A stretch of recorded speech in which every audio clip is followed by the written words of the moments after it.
จากไปคิดฮอดบ่หายน้องสาวจูซ้ำคิดฮอดสาวพรคำสาวโพใสสำเนียงขาวพองไม่วอนอยู่บ้านพันใสไม่ติดบ้านนาทงจองหน้าทองสาวงามแก้มมองยังสุขสมปองทุกคนบ่นา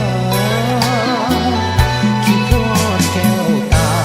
จึงถามข่าวมาบ่แม่นแถลงอยากขอมานั่งแงสาวสิงแพงไม่ท้องน้องลาใส่เด้สาวบ้านดีสุดอย่าให้อ้ายทุกข์ซอกหน้าดาวเวียงนัดกันเทื่อหน้าจะมาเยี่ยมยามแม่กินข้าวงานบ้านนาลิ้วอยู่สงเรียบฝั่งน้ำซ้ำเห็นสาวลงอาบน้ำใต้ฟ้าสีขาว ยามบ่ายจนส่งอีกคำน้ำซ้ำน้องยังบิดน้ำใส่ให้สาวทาดเมืองพัดหงมาใส่อย่าลืมเมื่ออ้ายน้องสาวพัน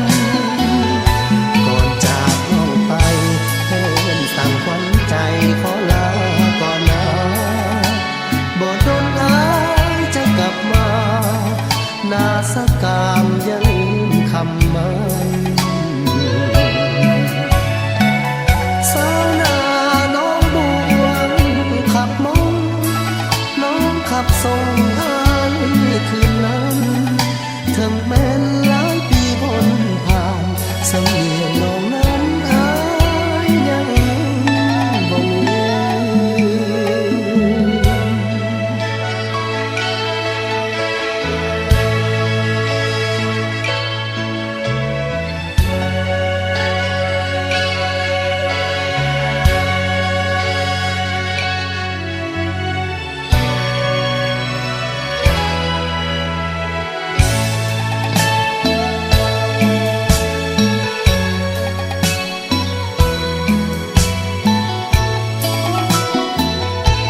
บ้านนาลิ้วอยู่สงเรียบฝั่งน้ำซ้ำเห็นสาวลงอาบน้ำใต้ฟ้าสีขาว ยามบ่ายจนส่งอีกคำน้ำซ้ำน้องยังบิดน้ำใส่ให้สาวทาดเมืองพัดหงมาใส่อย่าลืมเมื่ออ้ายน้องสาวพันก่อนจากน้องไปเพิ่นสั่งขวัญใจขอลาก่อนนะบ่โดนอายจะกลับมาหน้าสะกามอย่าลืมคำมันสาว